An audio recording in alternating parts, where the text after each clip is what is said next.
Blog Talk Radio.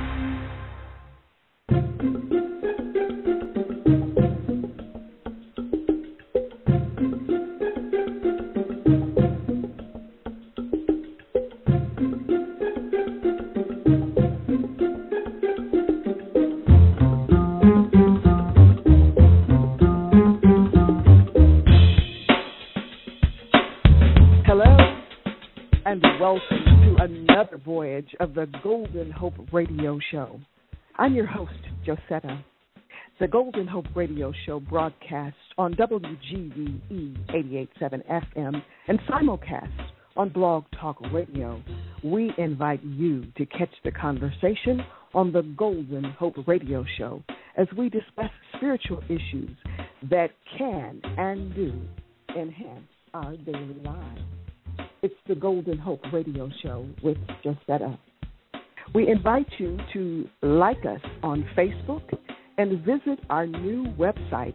It's goldenhopeshow.com. That's GOLDN hopeshow.com. Like us on Facebook and visit us online, goldenhopeshow.com, and feel free to leave your comments. Today we've got a very, very interesting show. We're going to be talking with John Newton, the founder of Health Beyond Belief. He works with clients to create fulfilling relationships, living free of pain, peace of mind, financial ease, and clarity of purpose, something that we all are interested in. So once again, welcome to the Golden Hope Show. Tell your friends, tell your neighbors, tell Adi and Didi, absolutely everybody. The Golden Hope Show is on the air. Hello, John. Welcome to the Golden Hope Radio Show. How are you today? I'm fantastic. It's so wonderful to hear your voice in the morning here in Los Angeles. Yes, we are getting a bright and early start today, but I think this is a fantastic way to start the day and to start the week. John, you have a very interesting business and a very interesting lifestyle. You are the founder of Health Beyond Belief. So the title says that a lot of people don't believe they can be this healthy. Tell us about the work that you're involved in. You know, it's been a journey. I've been doing this for almost 30 years, 29 years. I started out as a professional actor in New York City.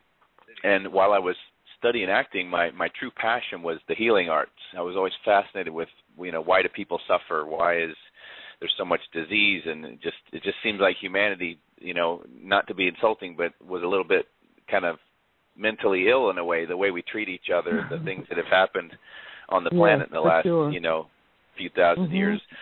And I had a yearning, a deep hunger inside to find out what makes us tick, why do we suffer, and then seeking out different paths of ways we can transform, ways we can wake up, ways we can ease the suffering, and hopefully move the planet to a place where I feel it can be like a heaven on earth kind of thing, where it doesn't have to be this kind of crazy madness that's been going on for so long. So I practice 5 techniques, and as I said, since 86, 87, I've been studying and practicing around the world, and I've boiled it down to about 5 things that I love to do that really are effective. And the acting career has kind of been a side hobby, but I don't pursue that and haven't done that for several years, even though I'll occasionally do something fun. Mm-hmm. Wow, that's kind of amazing that you would give up a successful and a lucrative acting career to pursue helping everyday people heal.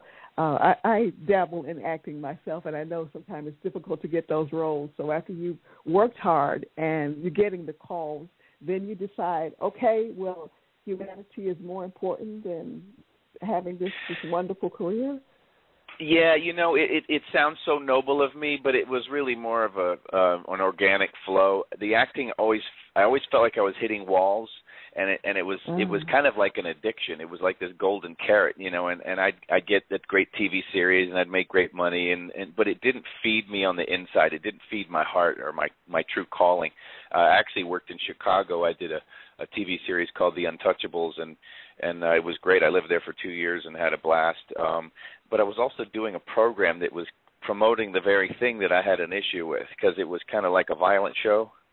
And so I was like, exactly. you know, but it's so like, you know, it was exciting, it was fun, and then I do talk shows and talk about spiritual stuff, but I was really putting out there some of the stuff that I'm like, wait a minute, this isn't contributing to the betterment of humanity. And so, you know, luckily that was 20 years ago. Well, no, let me see, 92 to 94. So what would that have been? 2000? Yeah, that was more than 20 years ago, wasn't it?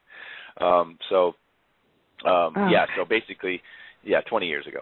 So so I kind of realized that I gotta walk my talk here, you know. So I think that's very interesting. I recently had an audition for an acting role where everybody was blown up except me, and I was pleading with somebody to please not blow me up too. And I kind of knew intuitively that I would not get the role, because I think as we evolve on our spiritual paths, there are things that we're just not going to be able to do. So no surprise, I didn't get that role. Well, we get tested, don't we? Yeah, yes, we do. So I'll just have to settle for something else that comes along that's a lot less violent. And in the times that we're living in, I certainly believe that we're going to have to have a kinder and a gentler and a more compassionate way of looking at life. So I don't feel bad that I didn't get that role.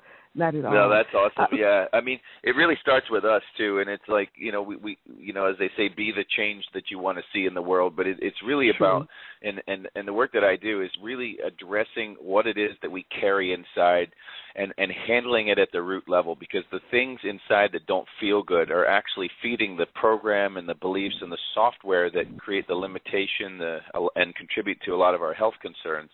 And what I've seen is, as we start to address these deeper issues, a lot of which come from our lineage, they don't even come from necessarily action in our life, but we kind of have the imprint in our DNA when we're born. And so the peacemaking and the ancestral clearing that I do affects not just our life, but it goes back through time into our lineage and cleans it up. And then we actually can sometimes see the effect in seconds in our life, physically and emotionally, et cetera. Well, let's talk about that a little bit, John, because it sounds pretty amazing to me that we can carry all of this baggage, if you will. You're saying that it's transmitted down from person to person within our lineage, but we can carry all of that. It seems like when we're born, we get a fresh slate, and all that we have to deal with is who we were before, or whatever our lessons are to learn in this lifetime. But you're saying that there are things that are innate in us that we're carrying that we don't even know about? Absolutely. You know, when a 1-year-old gets cancer and these crazy things happen, and you know, maybe a baby's born into a womb where the mother's alcoholic or a drug addict. I mean, these kind of things, I can't imagine. It's just really hard for me to get that soul's only shot at coming through on this planet or any other place is only that one chance. It just doesn't feel, I could be wrong, but what I have seen is that science and scientists have proven and accepted the information about our DNA, and what that is they call it epigenomes, and they're these little amino chains that attach to our DNA.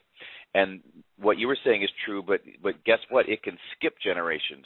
So, for instance, if my great-great-grandfather was in the Holocaust or was a slave or whatever, I could still carry the burden of that in me, and I might have this unknown anxiety or maybe I feel like less than with other people, and it's nothing to do with what happened in his life. It could be just an imprint from what he went through, like, you know, way back. That is so powerful. Science, that is so powerful. They're showing it. They can measure these amino chains, and they're kind of like, as I said, they call them epigenomes, but they're kind of like if you pick up a book and you highlight the important things in the book and then maybe cross out the things that aren't important. That's kind of what epigenomes are. They're a way of directing the genomic mapping and how our body accesses the stored data, and it basically is like a filter in a way, telling us to avoid certain things and focus more more on other things. And this is what leads to a lot of the software running in the background of our life that can limit our prosperity. It can affect our health. That is very interesting. Wow. So it took you how long to determine this and figure all of this out? Well, I've been on this journey for, as I said, for so many years, but it's been a gradual unfolding, and a lot of the information, as the student's ready, the teacher appears kind of thing. So I started seeing it everywhere. The forgiveness work that I do, I learned from someone named Howard Wills, who actually lived in South Carolina, and now he lives in Kauai, and that's about 80% of my work. But we also all have a natural ability to help ourselves and others, and that's what I teach and show people, is to help them connect to that inside, that intelligence that lead, guides, and direct us to whatever we need in the moment. Mm-hmm. There are a couple of things that you mentioned that I really would like to touch on. One of the things is you talked about the programs that are playing in, I guess it's our subconscious, but the back of our minds. So I don't even think that most people realize that there are programs that we're dealing with, things that we've been taught from the time we are children that affect every decision we make. So can you speak to the programs that are playing in each of our minds all the time? Sure. I mean, if you just, let's say we don't believe in the epigenome thing. Let's say we don't believe in the ancestral burden or karma and stuff like that. It's, just even baking in your mother's womb for 9 months, we absorb and imprint her beliefs, her fears, anything she went through. So our program is formed, let's say you don't believe all the other stuff, but let's go with that. I mean, that's just physics. We're going to absorb a certain amount of her limitation, her, strategies, her beliefs, because we imprint from her. And so basically what our program is to me, you can call it karma. If you're Christian, you can call it some, sin or whatever. It's the accumulation of debris that we carry affects the lens of perception. And the lens of perception of the mind is where the part of the software is stored. It's also stored in our physiology and as sensation. And there's many other invisible realms where I feel that it's stored. We can get into that if we have time. But really, the program is the software that's running behind the scenes. And in other words, if I'm driving in my car and someone cuts me off, one person could respond. They could maybe gently move out of the way. They can, just kind of let it go. And if maybe a minute or two, maybe the adrenaline goes up, and then they're done. It doesn't stick with them. But another person, they can be cut off in the same exact fashion, and they get upset. They feel disrespected. Right. They give rage. the person their middle finger. Yeah, exactly. They react. The reason the two people interacted differently with that situation is one carried a program that had burden from a similar type experience in the past. They had a button of disrespect. They had an issue with not, feeling safe or, et cetera. So this program's running all the time in all of our lives, and it's affecting not just how we react, but it's affecting what we experience. Because the mind is not just a lens of perception, it's a lens of attraction. So it's not just a conscious choice that we make to react or not react to a certain situation. It's the programming that affects the decisions that we're making? Absolutely. How many people do we know that are maybe overweight and they try to start a diet? I mean, and they say, I'm starting my diet on Monday, and we kind of chuckle inside because we know that it's not just what their 5 or 10% brain says is going to make it so. It's their deepest core program or beliefs that they carry, which is going to affect how they eat, what they eat, the ability of the thyroid to function properly, et cetera.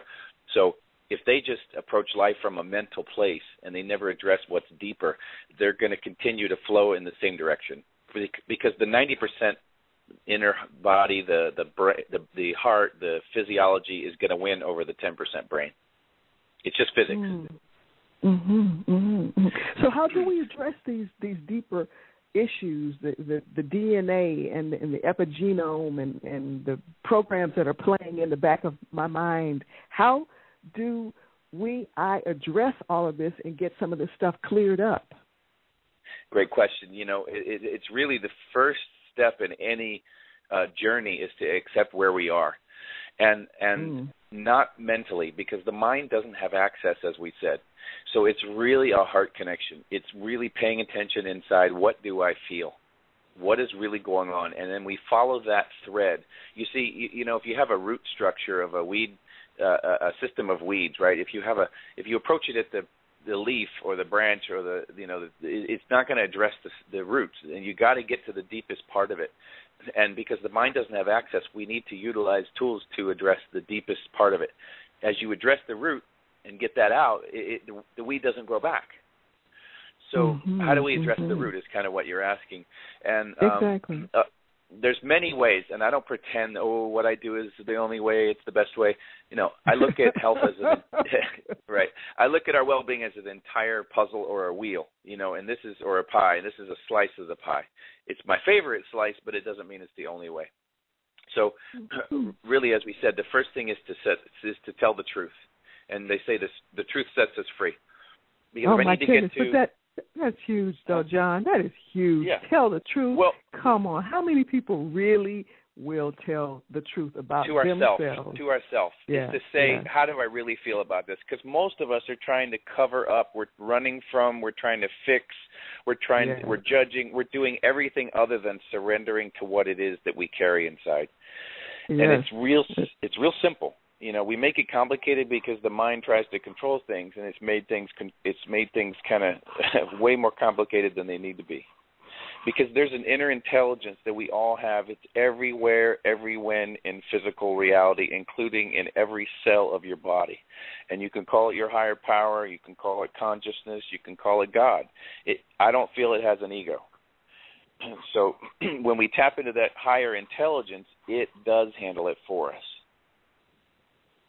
Wow. Okay, so you're saying some very powerful words here. First of all, we've got to, I guess, still ourselves enough to understand that the God in us can help us heal. Hugely. It's already given us what we asked for. We're just not paying attention to what we're asking for. Because if we want to know what we're asking for, just look at your life. Now, we can say, you're saying I deserve to have this bad thing happen to me. You're saying my child deserves to be sick. I'm not saying that at all. I'm saying there's physics behind everything in physical reality. That's not a pipe dream. That's not metaphysics. It's physics.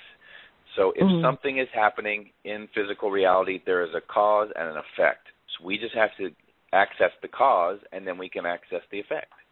Most of us are trying to affect it at the effect level or the symptom level. You can't.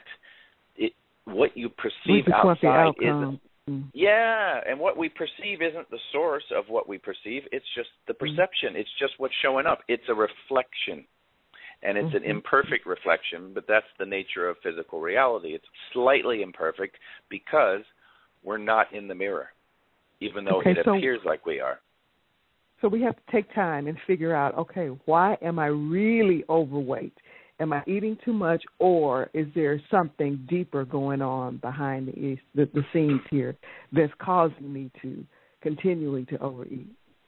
But even what you just said is beautiful, and yet it still might not do it for us. In other words, the why isn't necessarily enough.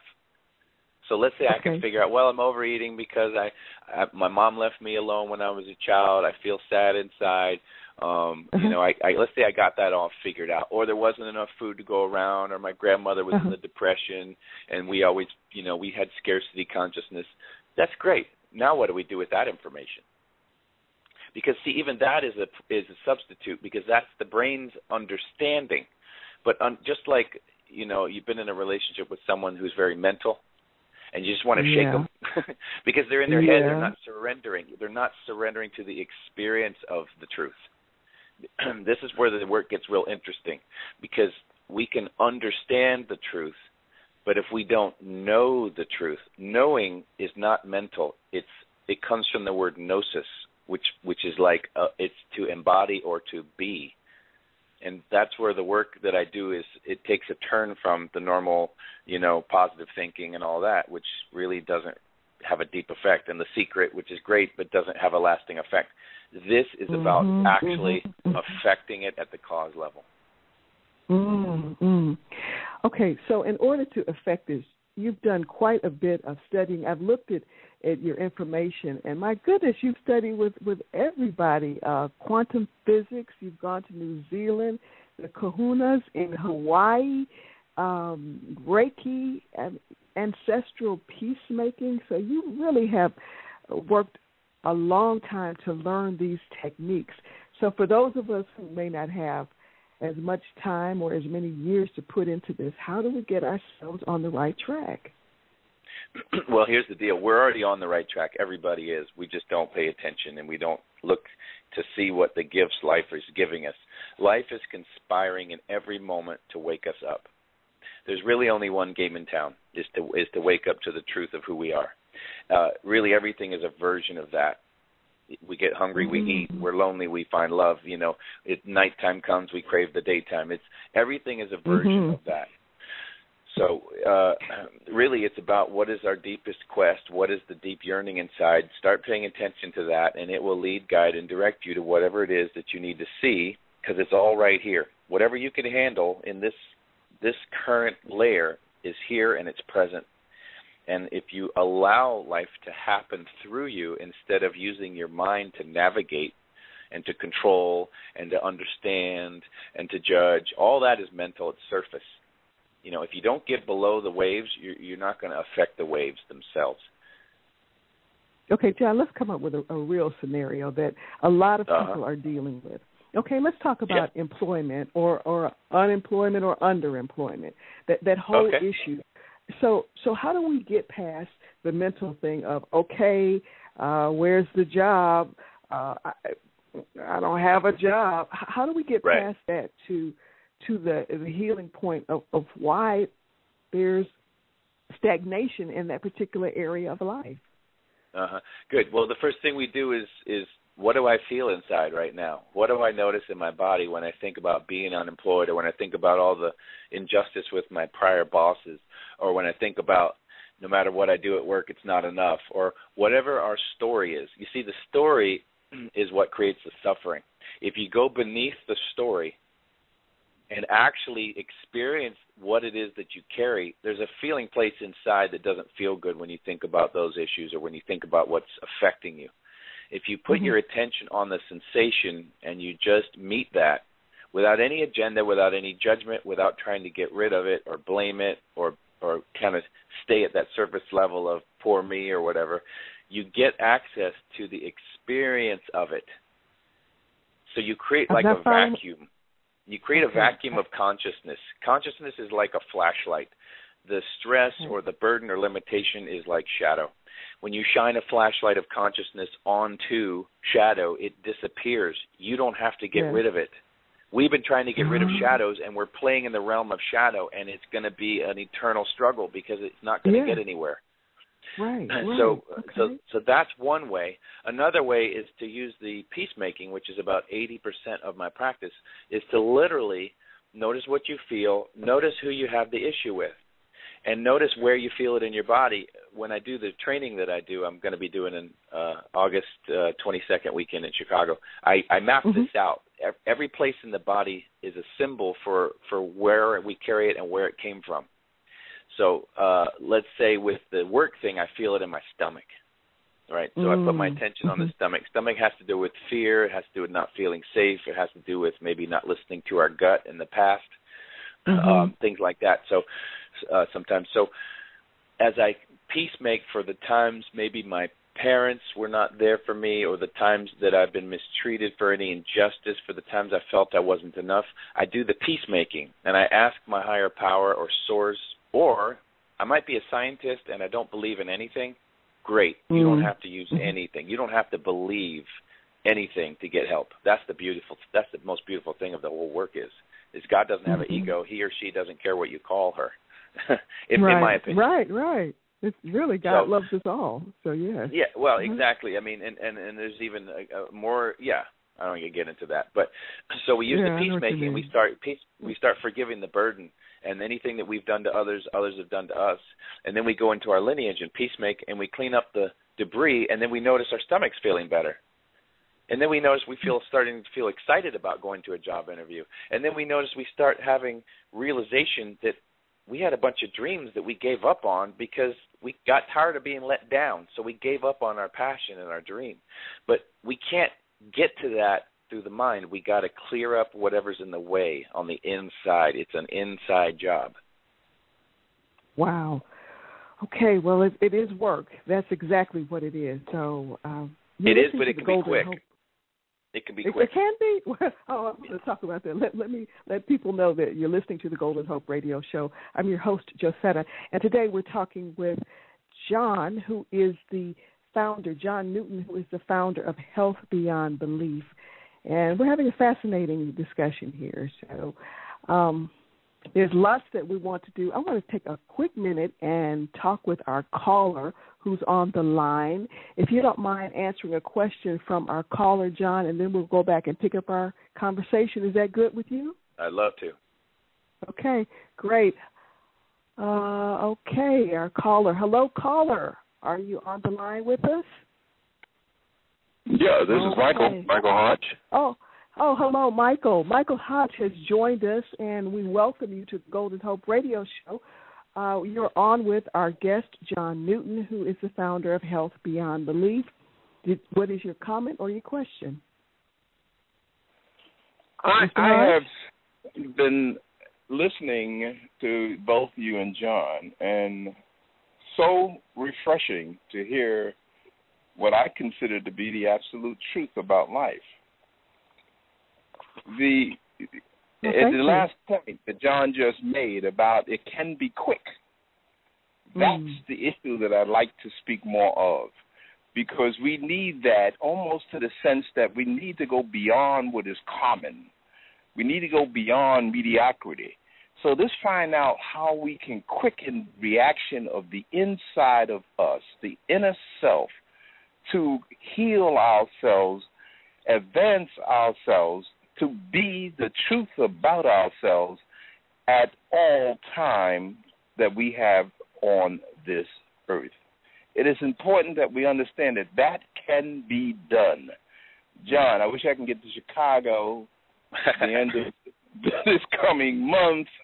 But I have my grandson, so I don't know whether in the next couple of weeks whether that's possible. But I'm going to find a way to join you in that, because it is absolutely necessary that we in the second half of 2014 realize that the universe is not going to wait any longer.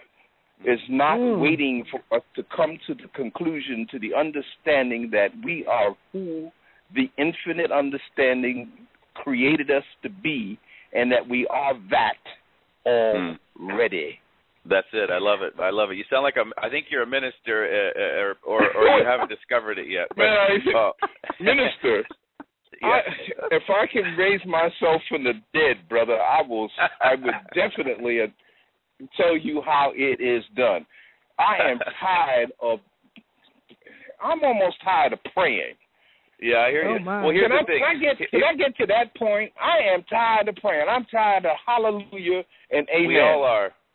And it's not, because here's the thing. We've been let down so much, but here's the thing. The letdown is part of our journey. If we experience it fully one time, we can move on. But the thing is, most of us are afraid of that. We're afraid it gets worse. The mind tells us stories about it, and then we refresh the past over and over, running into it again and again. We have to learn to surrender to the inside. It's not about being a doormat. It's not about saying yes to what shows up. I think Gandhi took it a little literally. God bless me for judging him. But I feel that surrender is an inside thing. When we let go of trying to control the things that we don't want to feel and allow ourselves to move through them, it tempers us like a samurai sword in the heat, fiery furnace, and into the water and back and forth. When I say it doesn't take a long time, what I'm saying is it's a sequence. It's A, B, C, D, E, F, and it can be a just like that. It doesn't have to be 10 years of this and 10 years of that. The eternity is not a long time. Eternity is no time, because to the mind that doesn't exist in the eternal moment, it seems like a long time. So to the personality, it's overwhelming. But to who you are, like you said so eloquently, it's already done. And that's the truth of the work that I do, is showing people not giving them anything they don't already contain. It's helping them wake up to who they are in this moment. Because you are connected. You are I am that I am experienced in this moment. If you let go of trying to help God all day and let go and let that higher intelligence, it will flow like Niagara Falls. That's how it is. What are we supposed to do while we're waiting on the flow like Niagara Falls? What are we supposed to do? That you just said the secret of all humanity. You pointed to it. This is why we suffer.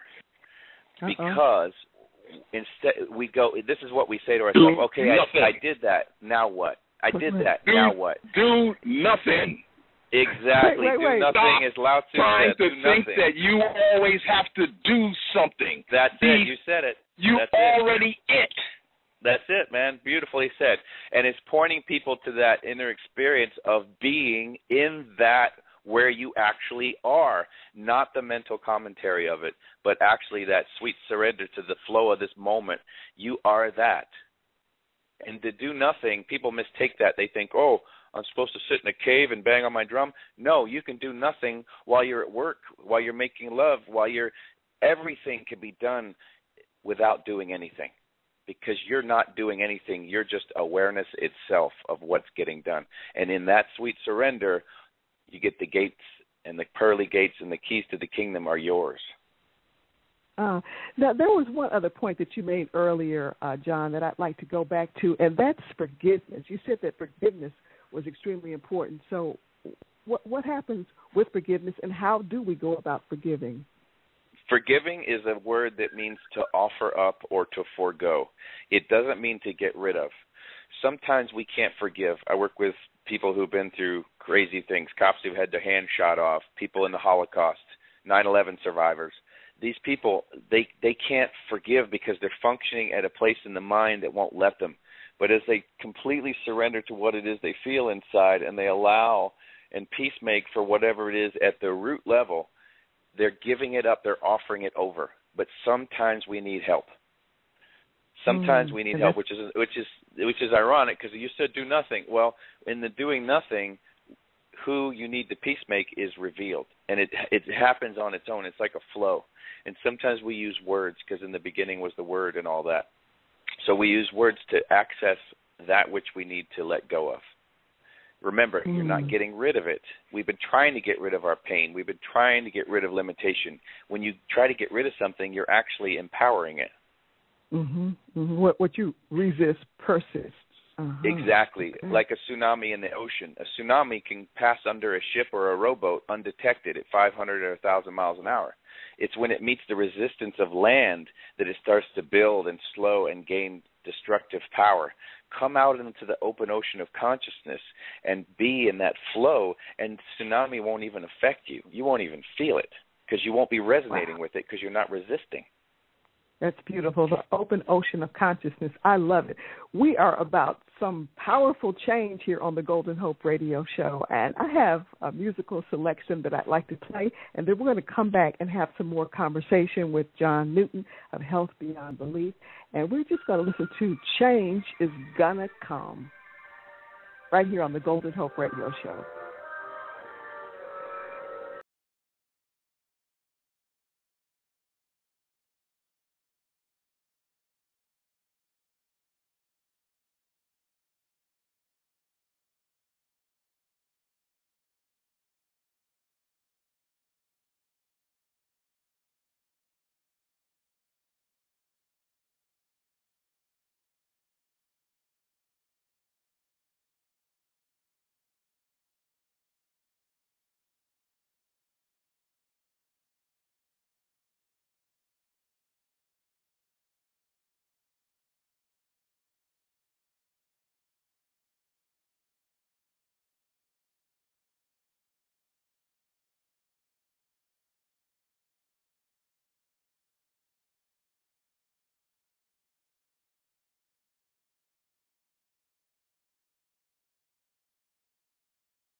definitely is going to come. It's in the works. It's here and now on the Golden Hope Radio Show.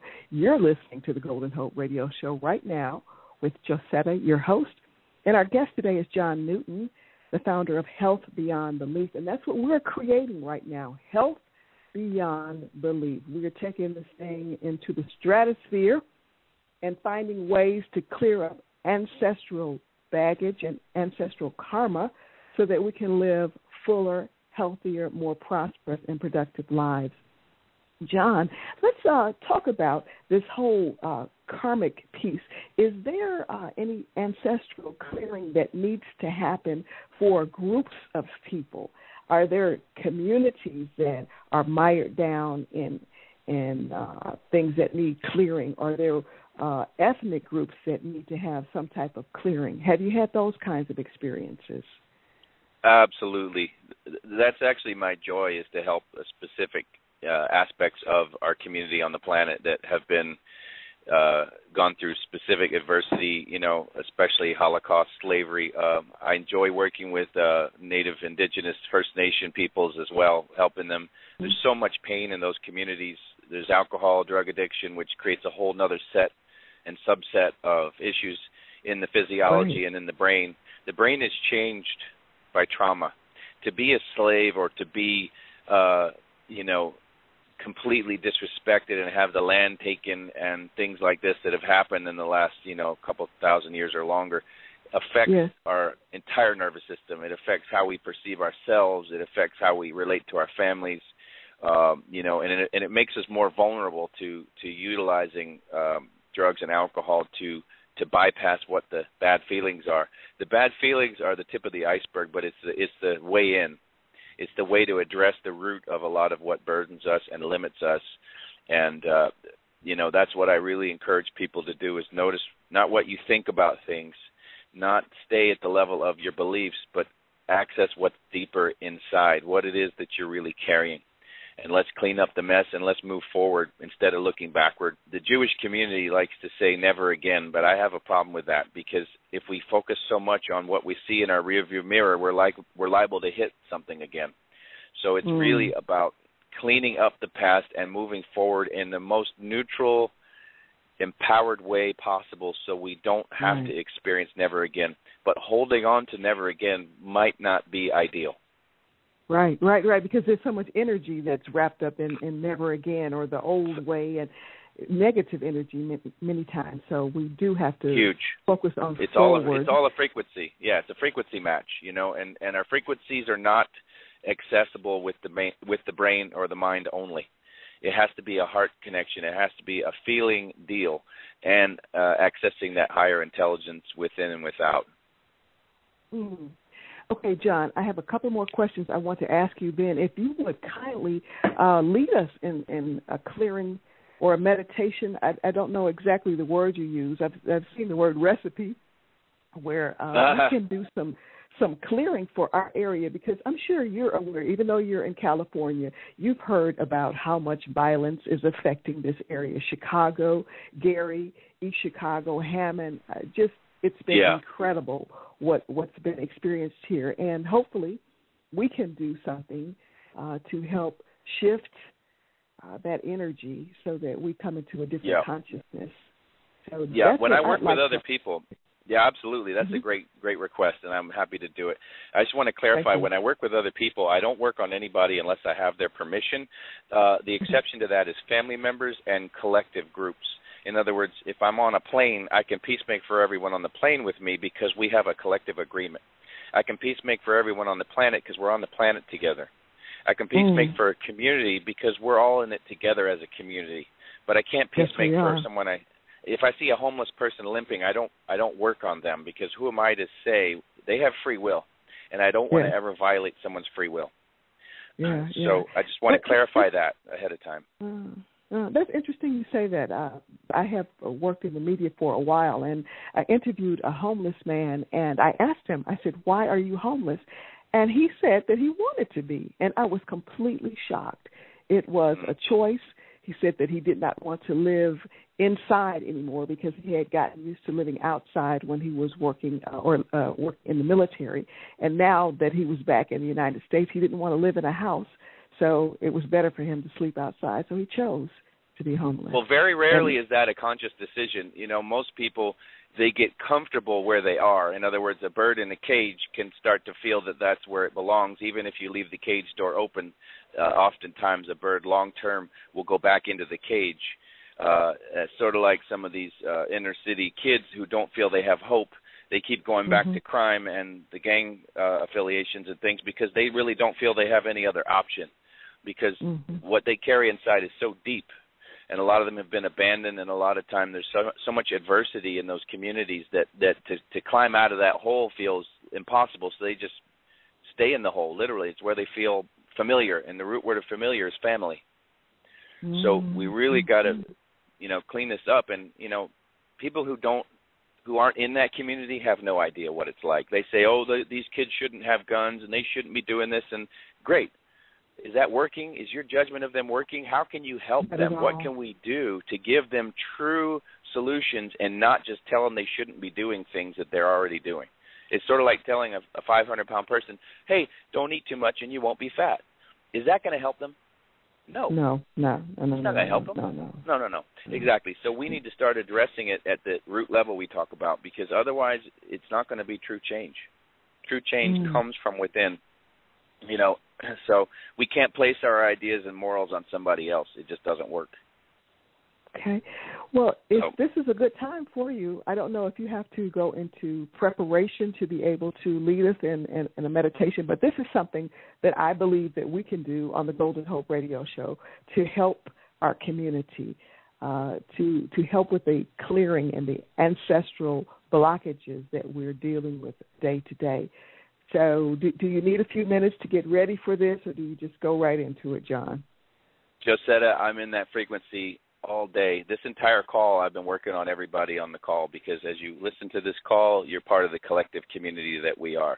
So we can extend that out beyond this call into everybody in the Chicago and anybody in the world, really, that feels like they don't have a choice, that they've suffered so much, they feel so much injustice in the community, in the leaders that have let them down, to the point that they feel they have no option but to reach to that part of themselves that feels painful and come from the pain reactively, and to hurt others and to steal and create more burden, which is just leading to more ancestral stuff down the line. It's affecting their descendants. So we got to break the cycle. So I'm happy to start. I've already started. So you tell me when we go, we go. No, you take it. Go right now. Take it away. Yeah. So I'm just going to say, infinite source of all that is, was, and ever will be, we thank you for your blessings. We thank you for the gift of life, all the gifts that are always present, whether we see them or not. We ask that you please help everyone on this call, everyone in the future that will listen to this call, all their family members and relationships, and all the communities on the planet, anywhere, anywhen, where they struggle with adversity, oppression, prejudice, limitation of any and every kind. We ask everybody involved, for the highest good of all concerned, all their family members' relationships, all the ancestors and all their relationships throughout all time, space, dimension, lives, lifetimes, and incarnations. For all the hurt, wrong, oppression. For all the times they weren't nurtured, loved, supported in their lives. For the times they felt they had no hope, no choice. For the time there was slavery and displacement and imprisonment and injustice and abuse of power, position, authority, religious, political, spiritual, or in any other way. For any time people were judged about or from how they looked or their choices. For all the hurt or wrong, please help everybody involved all to forgive their parents and their grandparents, their siblings, their children, their grandchildren. Help them all forgive them. Help them all forgive themselves. Help them all forgive their lovers and their lovers' lovers, spouses, lovers, parents, lovers, just in case. Help them all forgive them. Help them all forgive themselves, please, and thank you. Help them all forgive their cousins, aunts, uncles, step-in-law, hidden, secret, foster, adopted, authority figures, teachers, any role models, any spiritual representatives, religious representatives of God, anybody and everybody. Help them forgive them forgive them. Help them all forgive themselves, no matter what, please, and thank you. For all the time we felt we weren't enough, for the times we believed that how we were treated was true about ourselves, for the times we felt or believed that we had to earn or learn our way into value in our families, in our communities, and into the grace and love of the Creator in any name or form. For all that led up to this adversity, this limitation, please help everyone involved to forgive each other, forgive themselves, be at peace with each other, at peace with themselves no matter what. Please and thank you. Infinite source of all that is, please and thank you. Please lift out all weight, pain, burden, sin, death, debt, negativity, limitation, and just in case any white magic, black magic, spells, hexes, curses, anything and everything that we played with to try and manipulate another's free will, any violation of free will at our hands or another's hands. Please help everyone involved to forgive each other, forgive themselves, be at peace with each other, at peace with themselves no matter what, please and thank you. Fill them all with your love and give them all complete peace now and forever, please, and thank you, source of all that is. We love you. Thank you for loving us. Let me just get one more layer. This is a basic blueprint that covers most burden. For everyone we've mentioned and inferred and everyone that we left out that we could or should have, let's include them now. Please, for all hurts and wrongs, physical, mental, emotional, spiritual, sexual, financial, suicide, incest, murder, rape, abortion, infidelity, miscarriage, all the hurt and wrong, all the abandonment, physical and emotional. For the times others abandoned us, times we abandoned others, times we abandoned ourselves. Please help us all forgive each other and forgive ourselves no matter what, please and thank you. Fill us with your love. Give us complete peace now and forever, please and thank you. So just notice how that feels. Just notice your body. The key is to stay inside. Put your attention on what you feel inside. There's a quiet place. There's a still place. Maybe there's a place inside that doesn't feel optimal. That's okay. It's trying to get your attention. All you're doing is you're surrendering your attention into whatever you feel inside. You are now connected to the source of all that is. It will help you if you get out of the way. Just notice. You can also include the breath.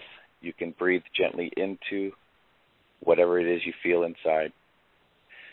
Maybe it's a deep longing. What would it be like to breathe into the longing, to stop judging, trying to fill it, trying to understand it, just a sweet surrender into that longing. Just surrendering your attention, your breath, all that you could do to merge into that, whatever that is inside. This connects you to the flow of being itself. It might not feel optimal. It might not feel good. It's whatever it is. Life is about the contrast. It's not about feeling happy all the time. There's a wide range of experience in life. It's what makes it juicy. It's what makes a good movie a good movie. If we didn't have anything to overcome, we would be bored. We need adversity. It's a blessing. We might not see it in the moment. But if you feel your way through and you surrender inside, you might find you have way more power than you ever imagined.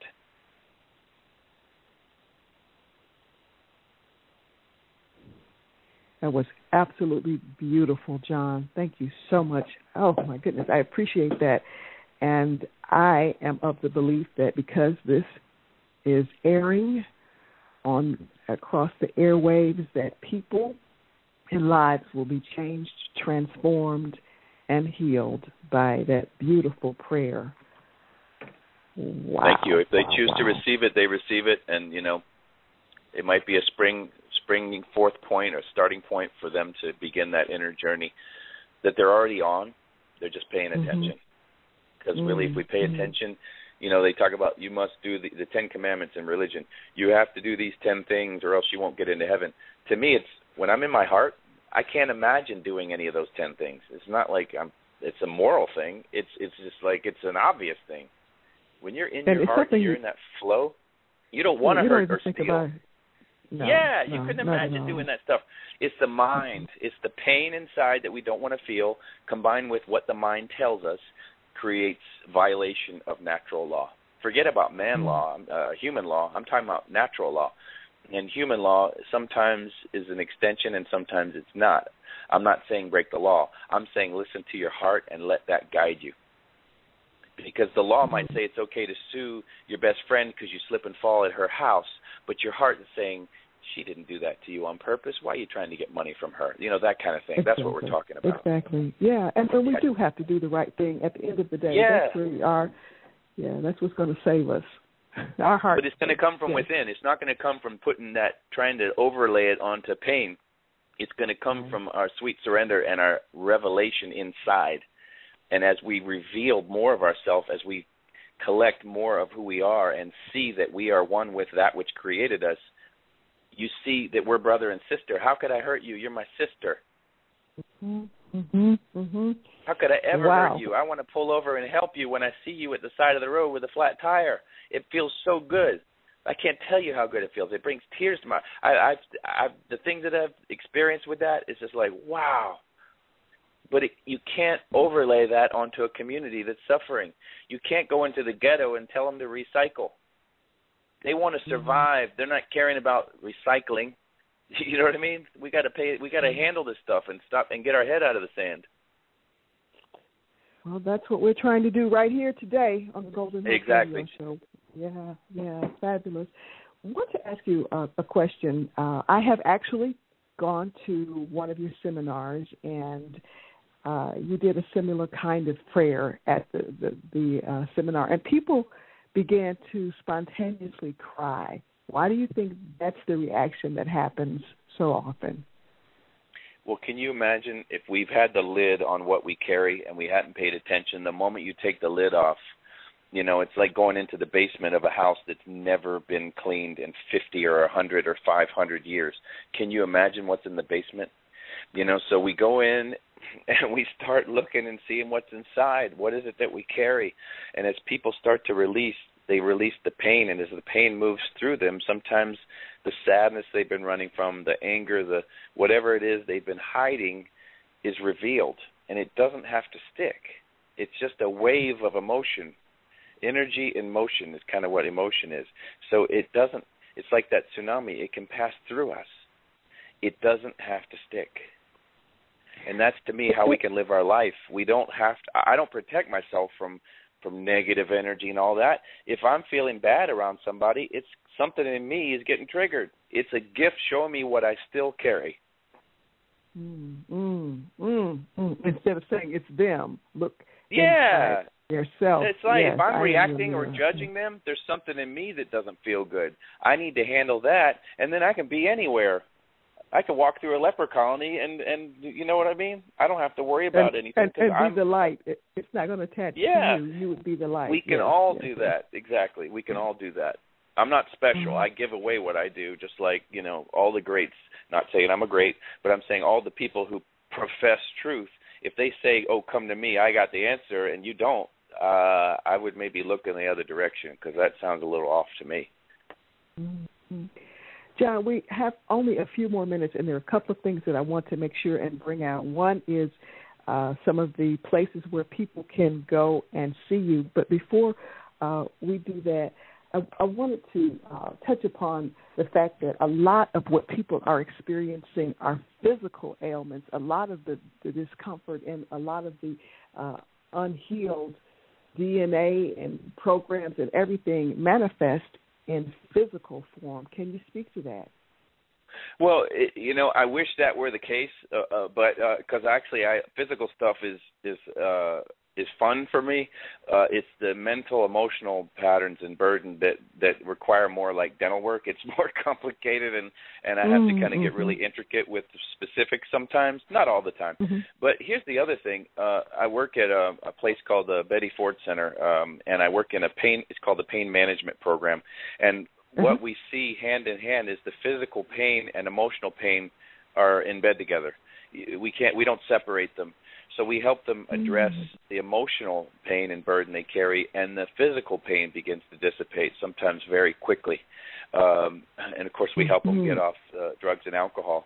But really, they go hand in hand. But oftentimes when people just have physical, a couple quick prayers can help abate and help the body to heal oftentimes really quickly. But it's the emotions that are really the hard work and that are really dug down deep. And people don't sometimes, it depends on the person, but a lot of times when you peacemake and clean up the mess and they, begin to come from the heart, they handle it all themselves. I really want to teach people to help themselves, really, to teach people how to fish, because, long-term welfare, I feel, disempowers people. I'd rather help them when they're down with welfare and things like this, give them fish when they're hungry, but also teach them to help themselves. Otherwise, we're just creating a long-term disability. That's right. So in terms of teaching other people, where will you be? How can people come see you? I know you're going to be in the Chicago area, but let us know how we can come and experience you and be in that energy. I have a website, and I have a lot of stuff available through the website. I do a Monday call series where people call in. I work on people. I work on the whole group. We talk about the knowledge, and I do a lot of that. That's on Monday nights. And I also have an audio program they can download, and it's got rich with information, lots of clearing sessions, and I can get into that, but I want to move forward. I will be in Chicago the weekend of August 22nd, 2014, and that's going to be, I'm doing both basic and advanced practitioner training, and that's for anybody, not just doctors and therapists. We'll take it. If you want to help your family, yourself, and your community, you can take it. That will be on the website probably tomorrow. And let me see what else. Yeah, I'm going to be in Colorado in September and Vancouver into September. But a lot is available on the website. 90% of my work is over the phone, although I book up quite far in advance. That's also available if people want to do a one-on-one session. Okay, can you give us the website address? Oh, I'm sorry. Yeah, it's healthbeyondbelief.com, HEALTH, Health Beyond Belief, BELIEF. .com. That's my website, and there's free stuff there. You can, lots of good information. You don't have to buy anything. It's not about that. It's really about getting the word out and getting this community back to me what the earth was designed for, which was a celebration, not a place where we have to fight for our survival. Absolutely. I completely concur and agree with you. You have been listening to the Golden Hope Radio Show. We're broadcasting on WGVE 88.7 FM and on Blog Talk Radio. I'm your host, Josetta. We've been talking with John Newton, having fantastic, fascinating conversation, the founder of Health Beyond Belief. He has shown us and helped us learn how to get healthy from within, how to be at one and have peace. It's been a wonderful experience. John, do you have any parting words to say? I just want to say that I love you, all of you, and that's not coming from me. That's coming from the infinite. When we feel love inside, we project it to everyone. We all have that gift, and it's like that gentleman said earlier, we don't have to do anything. It's our true state. It's our natural state. When we just surrender, we exude that sweet compassion and love, and that's who we are. And I send that out to everybody, and I bless all of you. And I thank you for being a part of this. Thank you so much. Thank you so much. God bless you. We bless you. Come back again and be a guest on the Golden Hope Show. And I hope that I'm able to catch up with you sometime in your travels. We'll have to meet. It's been a wonderful experience. Thank you so much for blessing us, and have a fantastic day. Okay. Bless you. Be blessed. Okay. Bye-bye. Bye-bye.